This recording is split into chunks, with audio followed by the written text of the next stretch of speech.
Hey guys, welcome back to Seller Sessions. Joining me for the first time is Amanda and John.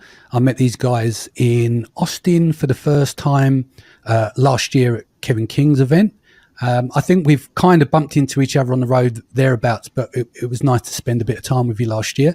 So I thought we'll bring them onto the show. We're going to do kind of mix between their growth as sellers. We'll do their story, not so much say an individuated in depth as the two guys are here, but it'd be interesting to hear their story as they head towards eight figures. Guys, welcome to the show. Do you want to give a little bit of background on yourself and then we'll start unpacking your story? Awesome. Yeah. Thanks, Danny. So John and I started working together full time back in about 2008. So what happened was we met a few years prior, and he was in finance, and I had just started basically flipping books online. So it was just kind of a random thing. It started taking off. And then when we got together, he started helping with that a little bit. And we got to a point to where it was going very well. And we enjoyed doing that together. It was fun. We kind of found a little niche there, whatever, and traveling all over the place. And, didn't have our daughter at the time. But like at around 2000, I think, again, 2008 is when like the market was pretty messy. And so we just decided, okay, you know what, let's take a leap and see if we're going to do this, full time together. So we started doing that full time together, focused on that until we had my daughter, about 8 years. It was a good time. We did a good amount of time. It was, we did that, and we did retail arbitrage, online arbitrage. And then when I had my daughter, we realized we didn't want to hustle and bustle all over the place, finding stuff, flipping it, all that kind of jazz. And we knew that we should probably do private label. And so right around 2017 is when we started our private label brand. And that's what we've been focused on. So again, full time since 2008, working together. And that's where we're at. Right. So let's pick that apart. A couple working together on Amazon. Isn't that something that would drive most people to divorce unless they can manage it? Let's be honest, the stress levels, and we know a few couples in the industry. Sharon obviously works with her husband as well, and you have to have your own departments. You do this, they do that, then you come together. So how does that work for you two, where you can separate work life and home life together? It's an evolving challenge, definitely over the years. In the beginning, when it was just us two, it was okay that things overlapped with each other because it was us two and we were having fun and everything was so new. I mean, we were there when FBA first started. We were making all the mistakes and having all kinds of fun and, like you said, traveling. So we didn't need to have those boundaries just because we were kind of free flowing and going with it and figuring things out as we went along. But as we, you introduce a daughter into the mix, you introduce private label and having more structure in place, then at that point, that's when we really started to, find our strengths and weaknesses and focusing on, hey, you should be doing this, well, I should be doing that. And over time, that just kind of, solidifies and gets deeper and deeper, that understanding of these are your roles, these are my roles. And yeah, I mean, we've kind of figured it out and we're still figuring it out. I mean, there's still days. Just the other night we were talking about something and I told her, I'm like, you shouldn't even be talking about this. This isn't your area. This isn't your department. And, we had a little tussle about that. John, I bet that went down really well, right? Oh, that went really well. You can imagine how that went, but it's a work in progress. And I think it always will be, because we live together, we work together, we eat, breathe, and live together. So there's no Chinese wall here. So we're always going to be stepping over that boundary, and that's okay. I mean, that's part of life, and that's part of running a business with your significant other. And we're having fun along the way. Excellent. Amanda, what's your version of it? We've heard John's version. How do you find it? How do you individuate being a mum, running the business, and obviously John being your husband? How do you split that trifecta there? I kind of look at it as a complete pie. I don't really have, set like boundaries or really on and off. And I think that we've developed a lifestyle in that way though. Right. So, there's times when during the day that, would be normal, like work time, or I might take a call, or, we might hop on a podcast like on a holiday or whatever. But you know what? There's other times where I get to hybrid homeschool my daughter. So there's part times where I get to do that. So really, to me, it's a weaving in, and we've designed our life this way. Mm-hmm. So I don't have that type of boundary. However, there is an interesting dynamic that we work through when it comes to being on the same wavelength of our relationship. Yes, there's the working relationship, there's the romantic relationship, and there's the mom and dad, in the house. There's the let's get shit done. There's the let's relax. Like there's all this different. So it really helps when we are in sync and at that same wavelength at the right time. But we've recognized that that's, again, not always the case. If one person is focused and working and doing something, you know what, that might be because the other one's getting to hang out and do stuff with my daughter. So it's a really interesting dynamic that we have, that we've evolved over time. And it does evolve and change, like depending on what we're focused on, or, how our business is structured, or our work day. During the summer, it's a little bit different than when, there's fall, or so it's really not a cut and dry thing. Yeah. It's really what kind of you work in the moment. You're fluid with, right now. So you go through it's dynamic. So how do you guys split up the business? What's like, John, what's your strengths, and Amanda, what's your strengths, and how do you bring those together? Yeah, that's a great question. So I think one of the reasons too that our dynamic works so well is because of our personality types and what we like to focus on. We always joke that she's the architect and I'm the hammer. And, if we were both architects or we were both hammers, I think there'd probably be a lot more conflict.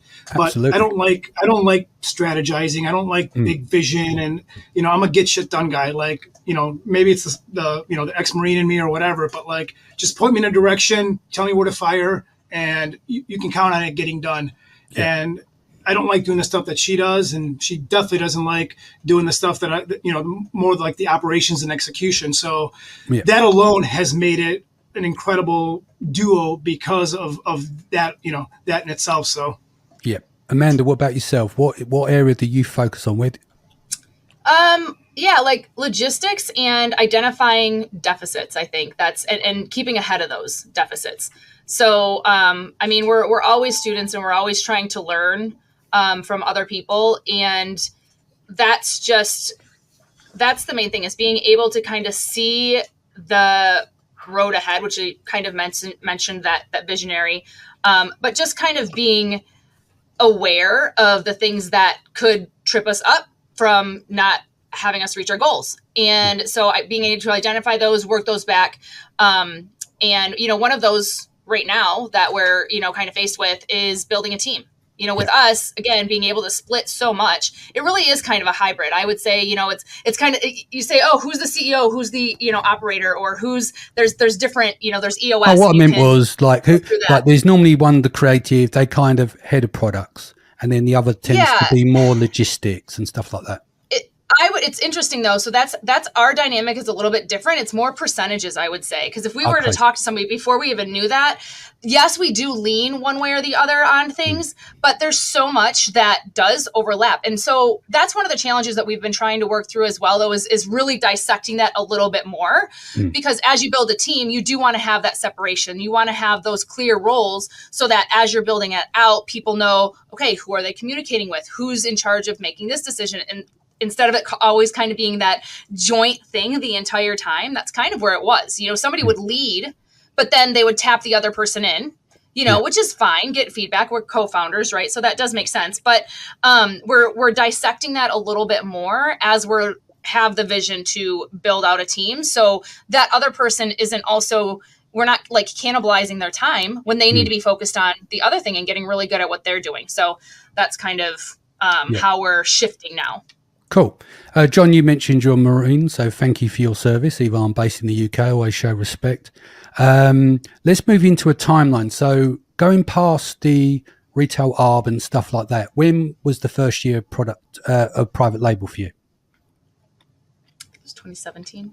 2017. Yeah. All right. And we started with a with just a really crappy like brand. Like literally we're just gonna like sell an item on Amazon, right? Yeah. We still sell this product, but we rebranded in 2018, which is much better. But yeah, it was kind of just a hey, let's test this out type situation. And we didn't know that this was going to be the road that we would continue and stay on. So it was just kind of thrown together real quickly and hey, let's just see if this works, and it worked. So did you do the retail arb? Because you said you're working together since 2008. So you started books, then into arb, and then 9 years later you done your first private label. Yeah, I mean we've done pretty much the typical Amazon journey for anyone that's been in it for a long time. I mean when we first started, like she mentioned, really the only thing to do was books, media, whether it was DVDs or CDs.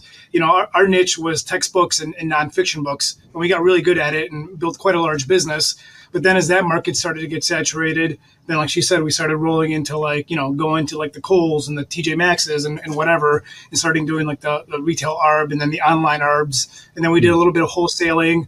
But then, all that was a hustle and grind. You were trading time for dollars. And, with our daughter being born, that's when we were like, we need to build something that's residual, something where, we put in the time and effort, but it continues to pump out the income. And that's how we decided to start focusing on private label. And, since then, it's just been onward and upward. Yeah. So, Amanda, did you hit 7 figures in that time before you went into private label? Because it's a tough one to scale. I know some people have done it, but it's hard work to try and get 7 figures on ARB. Right. No, because we did not want to build a team, and we resisted that for obviously quite a long time. We enjoyed our freedom in doing what we wanted, which there's a point to where you have to systematize and, really get stuff on lockdown to be able to bring other people on.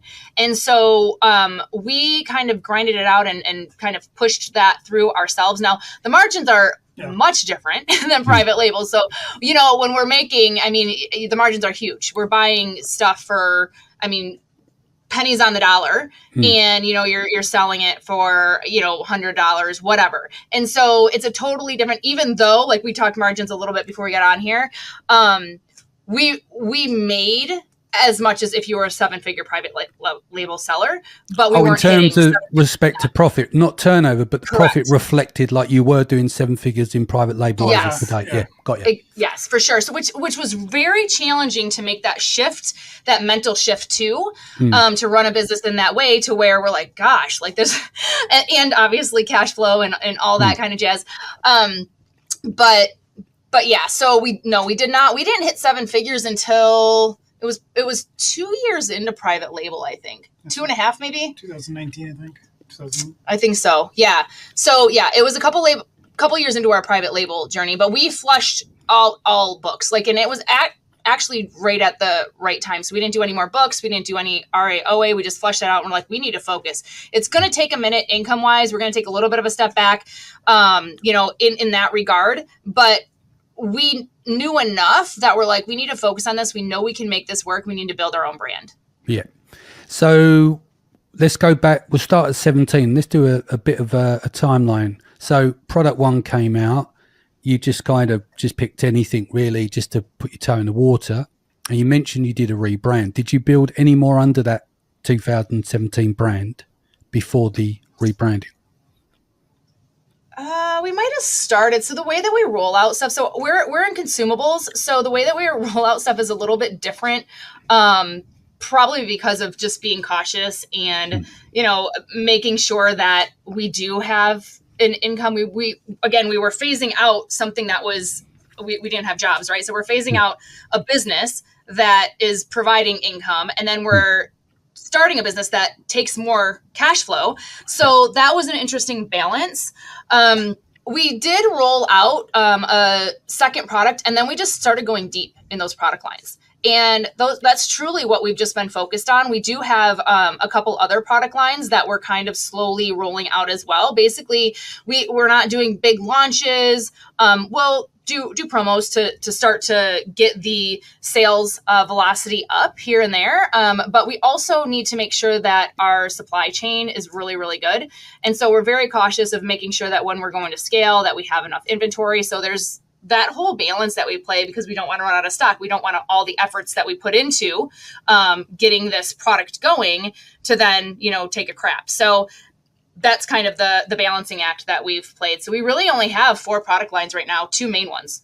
There's a lot of variations. Yeah, that's the thing. We're very fortunate in the products that we picked, because we can go, like she mentioned, we can go very deep with them because they're consumables, and we can sell them in different sizes and in different pack sizes. So it gives us a lot of room to just capture a lot of real estate and capture a lot of market share within each of the verticals. And we really don't need to go wide. I mean, the market that we're in has got massive potential by just going deep, having quality, and like she said, making sure that you're always in stock, because that's one of the biggest challenges in the particular space that we're in, because some of the products that we deal with, they're difficult to acquire. Let's put it that way.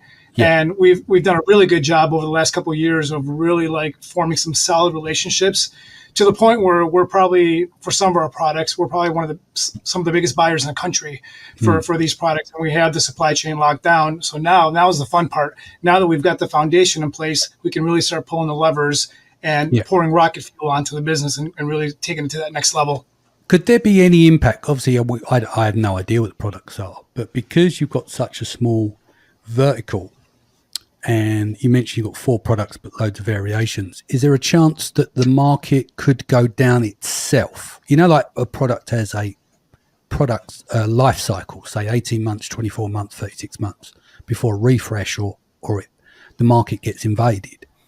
Is there any problems with that affecting your market at all? Because like you say, you could go deep with more variations, but could your search term share start to drop in that market as times change? Could it? Maybe. Will it? Highly unlikely. That's good. It's a very vanilla product, but we're in the dog space, and it's a consumable in the dog space, and there's only so much innovation that you can do with certain products. So our product has withstood the test of time. And I mean, there's sellers that were doing these products way before we came in, and they're still rocking and rolling. The big thing is that there's a high barrier of entry. So we're not really concerned with, China or India or whoever coming in and saturating the market that we're in, because it just can't happen. Because and I'm imagining that it's US. You're not shipping from China, so it's all domestic. No. Yeah. Correct. So you haven't got that end of the Yeah. So the barrier of entry is the biggest thing, because for some of our products, it's kind of like a commodity item. There's only a finite number out there, and we've fortunately over time and through the relationships that we've built have been able to really capitalize and consolidate a big chunk of the market. So even if someone had deep pockets and had connections and this and that, good luck, because you'd have to take from somebody else to get it. And in this business, the relationships are everything, and we've got some really solid relationships. Which that's great. The idea is to have a moat, right? So you want it to be painful for everyone else. You don't want to have low hanging fruit, or you're going to have a flooded market because everyone can do it, right? And really, I mean, it's a pain in the ass space for sure. And that's kind of the thing. Like we've put, it's not something like when you said, like when we selected this product, it was because, it was either we're going to go in the baby space because we had my daughter, and we were interested in that, or we were very heavily involved in dog rescue and we really knew dogs and dog customers. So we're like, okay, let's go into the dog space. And we just figured out the stuff that, we would want and then focused there. And that's exactly it. Being able to look at a product that is, mostly evergreen and is not really going to get flushed out. So the more and more that we focused and are boring, we do have one of our suppliers is funny, always wants to like innovate and be like, hey, try this one, have this one. And then we're just like, it's really funny because I think there's a space for innovation. And I think that that will be a phase that we get into. But I think you have to have the discipline to focus on looking at what is working. And when you talk about like either the product life cycle or the market, I mean, it's not hard to see. We can see if the market's doing well. We can see what of our competitors are doing. We can see what portion of the market do we have. Even if that market starts to go down, that doesn't mean that our percentage has to go down. We can still capture more market share. So, and the fact that we're really just focused on Amazon right now, I mean, there's just so much opportunity outside of that. We're not even tapping into this is what I was going to say. Outsized traffic either.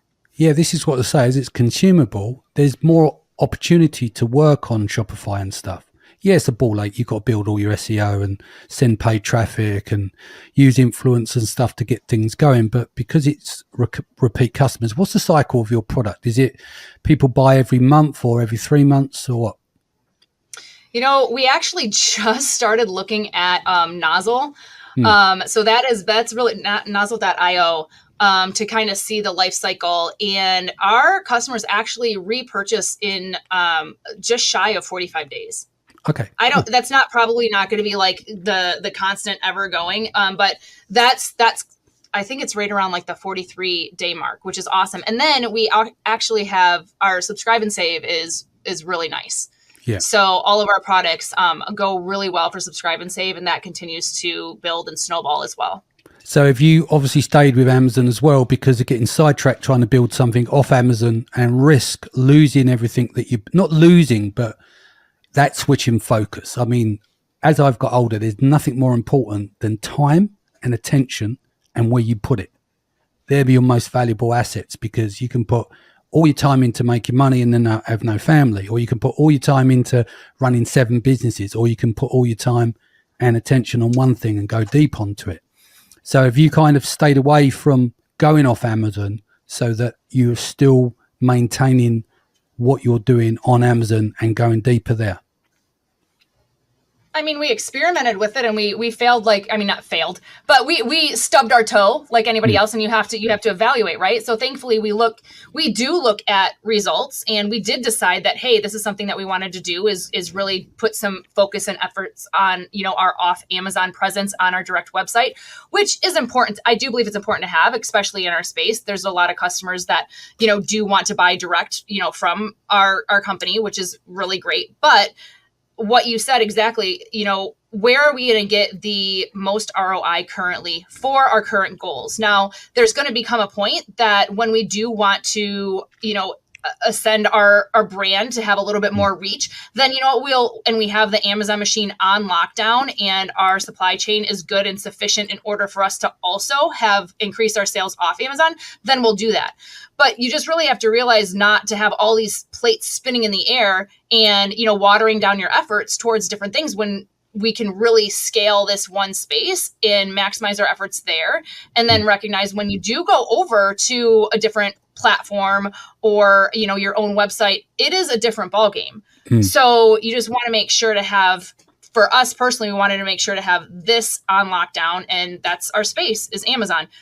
So we will, like I said, we will go over and really do some focus, whether it's next year or the following, whatever, when it really aligns with what we want to do for an exit. But even if we did go and choose to do that, it is going to be something that I guess we'll probably make sure is aligned with if a buyer is going to want something like that. Sometimes they do, sometimes that's an opportunity for them. It's just going to depend at what stage we're looking to build, and if that's going to add value to a potential buyer that we're looking to sell to, then we'll do that. But otherwise, maybe they're just looking for having really good presence and that starting point on Amazon, and then they see all that upwards opportunity that they can do off Amazon. Yeah. So comes to my next question about buyers. Obviously, we had the little run for 2 and a bit years in terms of the aggregators. Were they tapping you up in that period? Heavily. I'd say at the peak, I was probably getting 2-3 emails per week of people saying, hey, came across your brand on Amazon, looks really good, let's talk. And I did entertain some of the conversations, but for the most part, we were at a point in our business where there was still a lot of room, and we're still having a lot of fun. So we kind of put those conversations off to the side because, like most people, I think we have a number in mind, and if we were to sell at that point, we were not going to hit that number. So we just decided, you know what, let's shelve those conversations for now. And then once we start getting to a point where that number's in sight, then we can resume having those conversations and seeing what it's going to take to get across the finish line. I mean, the interesting part about having those conversations too was that it actually guided us on what we would need to do to build our business to make it attractive for a buyer. So it was that was one of the biggest mindset shifts for us when we were trying to figure out, you know, how we wanted to structure our business, what we would need to do in order to potentially, you know, exit at the number that we discussed that we would be willing to sell for, and get our ducks in a row to do that. There's a lot of work. Like, it's not just like, again, with him and I operating, we didn't have, you know, not everything was a mess, but it wasn't something that somebody's just going to look at and be like, yes, I want to take that over. I mean, we're operating the business. We're the ones that are doing all the things, right? That's not who's going to come in, and nobody wants to actually buy that when you're doing all the things. So it really made us look at, okay, of course we could sell, or do we want to look and build this in a way that, what if we wanted to buy the business? So while we talk about this exiting and building our business to, you know, sell and all that kind of stuff, it kind of goes to the thought of, there's a book called Built to Sell. You're probably familiar with it. And that's where, if you're structuring your business with the intent to potentially sell, you're going to be building your business in a very, you know, systematic way in order to make it attractive, again, not just to buyers, but to yourself. You might just want to keep it and run it if you do a good enough job of building an asset. Yeah, I mean, it can be very distracting. I'll tell you a funny story. I had a few of the aggregators reach out to me to buy Databrill, my agency with Ellis. And this is how the conversations go. We're interested in buying your agency. We understand about technology. And I go, cool, 10 million. And then they laugh. And then I laugh. And then we keep it moving. Because he's wasting your time. Do you see what I mean? 10 million is my fuck off number. It's not worth 10 million, even with the technology. And if you X out the margins, you know, even look at the turnover, it's not worth 10 million to me anyway. But for me, it's worth as an ongoing concern for the next 10, 15, 20 years, as long as Amazon's around. And it saves having my time wasted sitting around having these meetings, looking under the hood, all well and good, but it takes up all your fucking time. And after time, your time gets wasted. So this is how I know with certain sellers, they're like, well, I should have a chat with them because it might be interested in the future, and just detracts so much time away from everything that you do. Yeah. So yeah, I wouldn't even. He would actually have a couple of calls, and I'm like, I'm not even. I can't even come on these. And like we do get emails regularly too. And at this point, we just kind of delete it because exactly what you're saying. Like you really, it's a shiny object thing. We're not looking to sell at the moment, or like you said, we know that it'd be absolutely ludicrous for somebody to buy for our fuck off number at the moment. So you know what, we're having fun and building it, and that's how we want to do it. Not get to the point to where, you know, some people sell at a discount because they're, you know, stressed out and stuff, and thankfully that's not the deal. Indeed. So what's next for you guys? Where, if you don't mind sharing rough numbers, what is your target numbers for this year? What's the goal? What you gunning for? So this year we'll do right around 6.5. And, but then we are future, that's kind of with us building this foundation, right? So we're really working on that, getting that foundation. We're totally going to get that locked down to scale, to over 8 figures in 2024. I'm not sure. We'll reevaluate that in Q4 and kind of see what our team looks like, what the plans are, because we're very strategic about planning that out. So we'll reassess and see, again, based on our bandwidth, based on who we hire, who we bring in. You know, we're getting him out of the warehouse. We do have a warehouse, and he's been taking that on to get that set so that we can have a warehouse manager in there. So once he's out of the warehouse, I get my president back full time, and then I'm really going to drive him crazy. Amanda, so who knows Amanda, listen, what we're going to do there. He's a former Marine. He likes that shit. He's probably in there all day. It's like working out. He's working out. I don't mind being at the warehouse. I did tell him. The other day I just said, I'm like, you know what? You're doing a great job. Maybe I'm not going to hire this out. I'm like, you can just have the position. You're doing a really good job. You can just keep it. No, you know what? He really does like technology too, though. He did such a great job. I mean, again, before we shifted to really having to focus on supply chain, he created that problem. He did such a good job of, selling stuff and setting up our foundation and getting Amazon managed and in order and that whole ecosystem going, that it created a problem that then we needed to make sure that we had the supply and getting that all, streamlined. So that's why we can just kind of shift him into those stuff and he gets shit done. So Indeed. And so we said we've already covered, you're going to go deep into the products in terms of having more variations. What other plans have you got in the future? What would you like to achieve? We definitely, not this year, but next year, we want to start looking to add some new product lines, but ones that are a little bit still domestically made, or domestically acquired, but more hands-off, because the products that we're currently in right now are very hands-on, hence why we have the warehouse and need to hire a warehouse manager and have employees and all that. But we definitely do want to start to look at some different products that we can basically just have them go straight from manufacturer to Amazon and remove us from the equation of having to be hands-on with them. And once we do that, that's when it starts getting fun, because at that point we'll have such an incredible foundation in place and our systems and processes will be on such lockdown that it's just the money. I think at that point it's just a matter of cash flow and making sure that we've got enough to be able to just pull those levers and really start to scale at a hyper growth pace. Well, what is your lead times? I know because it's domestic, you can shave off the shipping from China and stuff. But does that make life a little bit easier? Can you actually lean on your supply chain for credit, get extended? Yeah.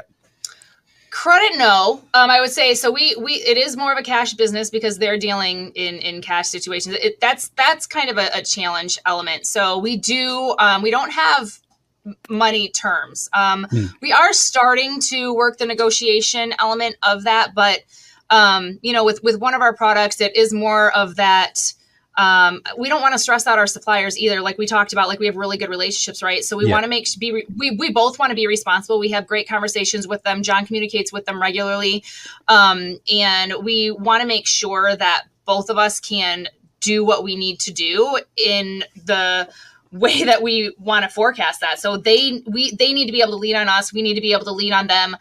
So we really want that to be a win-win. And I think that helps with, and that's just kind of the nature of what we're focused on. But like when he said, going into like a manufactured product, like that could be something that we are, would be a different type of situation to where we might be able to start negotiating terms. And that's really going to be one of his main focuses, as well as like really getting that supply chain manager element. So he'll be the ninja in that area, because that's such a big piece of this and what we're doing. And he's really good at that and keeping those connections. And so that's one of the things that we intentionally did right from the very beginning, because it was just her and I, and we were bootstrapping everything, and we ran such a lean machine that cash flow never was really an issue, because everything was just going back into the business. And because we didn't have all these different managers and salaries and overhead to worry about, we've been able to maintain a very financially healthy business.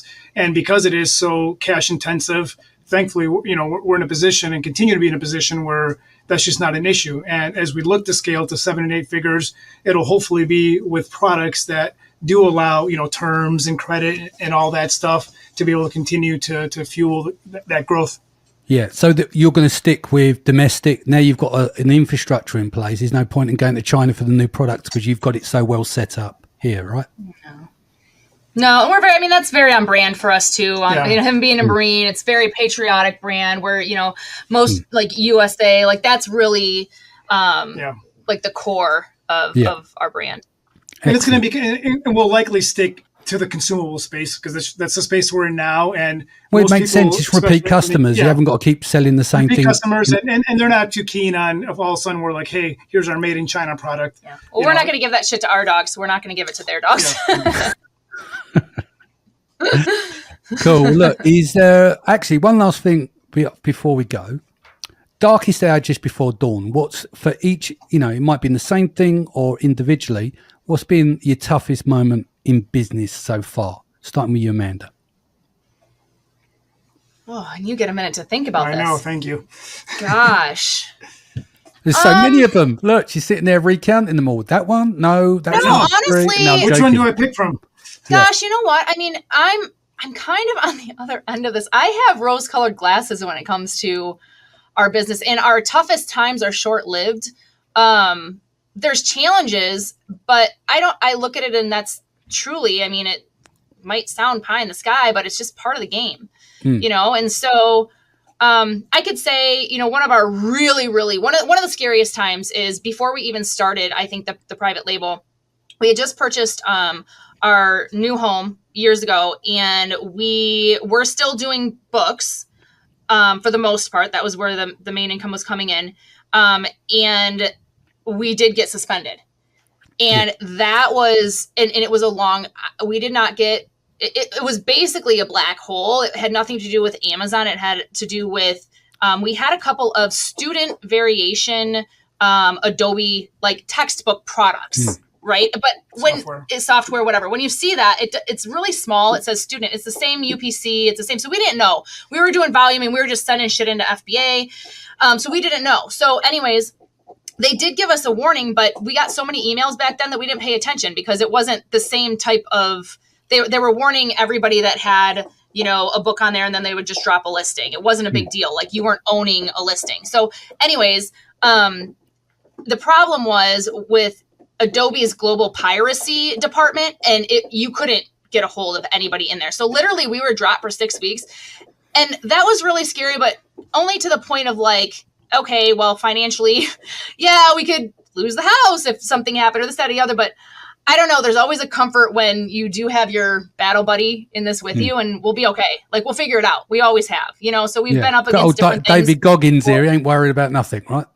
No. So, I mean, you know what? As long as we got our health, my daughter, us, our health, honestly, I don't know. The business is just the fun playground for us to, like I said, kind of play the game. But I don't know. What has been dark stuff for you? What do you think? Well, you took what I was going to say. That's really been the only dark moment in our business. But I mean, the thing is, because we live together, we're under the same roof. Like we can't have wars. We can only have battles, because if we have wars, then this whole thing falls apart. So we've really developed a good system of like, let's fight. Epic battles. Yeah, they can be epic, but we kind of have our process for fight, diffuse, come back together, regroup. That's the way. Forgive, this is absolutely that's the way to do it, right? I always say to people, it's like if two people arguing. Right, let's say you've got a man and a woman arguing, right? Her voice goes up, your voice goes up, her voice goes up, your voice goes up, and then you lose. And it's not about winning. The fact is you need to be in a calm state, because mixing raging emotions and logic just winds a woman up. Let's be straight. Like if Amanda's going off on one, last thing you can do is start bringing out your spreadsheet and going, yeah, but you did this. It's going to go over her fucking head, right? You need to calm the situation. You need to walk away from the table. People blow steam, come back, rationalize, and then get the job done as a unit, as a family. Am I right in saying that?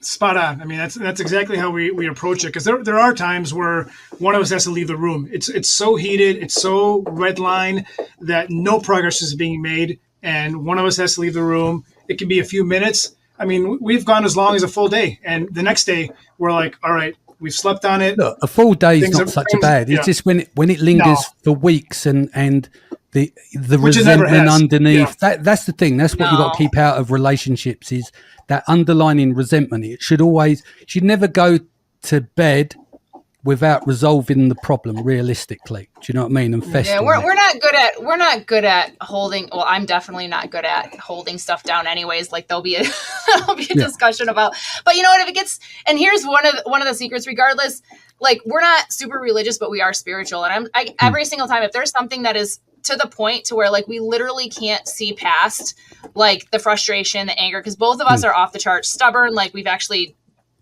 It's been declared via like an executive test, or like, how do you guys work together, and how are you guys like married? Because your stubborn levels are through the roof. But it gets to that point to where like a lot of times one of us, however that may be, ends up like communicating with the one above and just being like, please soften my heart, bring me down, go there. And then one of us will go to the other and say, you know what? I prayed on this. We just need to get back to what matters most. like talk, about this from a good place in our heart. And if we can get there, it might not be this second, but if you're there and I'm there, okay, let's kind of like see if we can, work and talk this out. And thankfully it's nothing that's ever monumental. It's usually that it's really, we don't argue about really high critical, like major things in life, because we're really aligned, because we're always together. So we talk a lot about that stuff that's really important to us, our true north stuff, but it's all those little things. It's about, it's really is. It's funny. Just the way that the tone that somebody says something or this, that we still have those kind of, bickering spats, but few and far between. And they're almost all business related. I mean, very rarely do we argue like about personal life stuff, just because we're always together and in communication. And like she said, we're always, our compasses are always aligned. But our heads do butt when it comes to business stuff. And look, marriage is hard, right? People don't get this. They're like, we're in a time now where 50% of marriages end up in divorce. And I think half the time is because people are not owning their own bullshit and will not show their hand in terms of saying, do you know what? I fucked up. This one's on me. I'm coming back to the table. And it takes a lot if someone can get through their pride. But it does take two people. It can't always be one person doing that.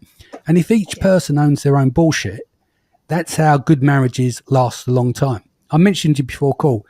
It's my 22nd wedding anniversary on Friday. Yes, congratulations. And we've been together 29 years. She's had to put up with me for 29 years. She needs a fucking trophy for that. But realistically, marriage for me is two people rowing the boat in the same direction. And if you're not, you're going to be like off kilter. But it is very difficult to go into that cauldron and knowing how to separate children, marriage, business. And what's most important is the family unit. Because money comes and goes, but family's everything, Anyway, got all sentimental there, didn't I? So, last bit of advice for Amazon sellers. What one piece of advice you would give to sellers today? You start. Know your numbers early on. We talked about this prior to get starting this. A lot of people fixate too much on that revenue number or whatnot. And if your margins are 3%, 4%, do you really have a healthy business?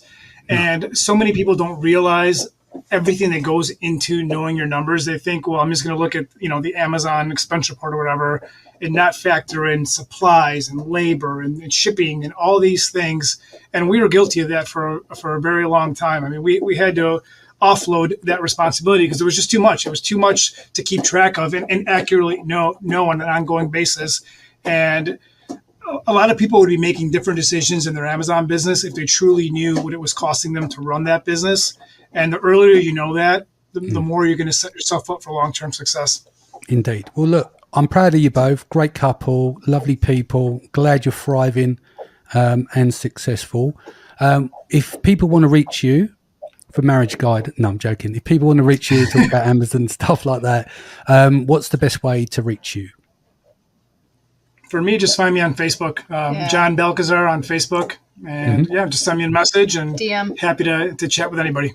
Excellent. Guys, thank you for joining us today. Amanda, John, it's been a pleasure. I look forward to seeing you again soon and getting you back on the show some point in the future. When you hit the 8 figures, we can celebrate that and let other sellers know what you've been up to. Sharon will be up next. I'll be back here next week. Take care of yourself and your family. Much love, and I'll see you again soon.